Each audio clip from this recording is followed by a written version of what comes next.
শারীরিকভাবে সফল।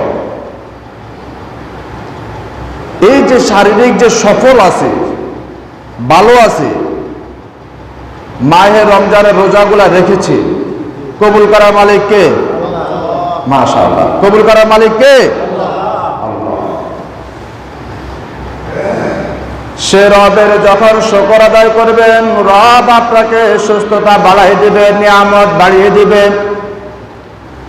লাইন শাকারতুম লাআযীদান্নাকুম ওয়া লাইন কাফারতুম ইন্না আযাবি লাশাদীদ।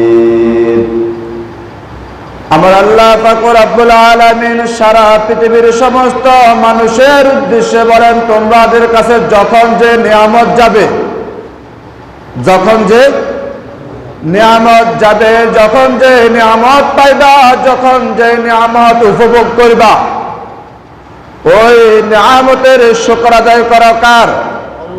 আল্লাহ সুবহানাহু ওয়া তাআলার। রব বলেন, তুমি যখন নিয়ামতের শুকর আদায় করবা, তখন আমি আল্লাহ পাক রব্বুল আলামিন তোমার নিয়ামতের মধ্যে বরকত দান করব।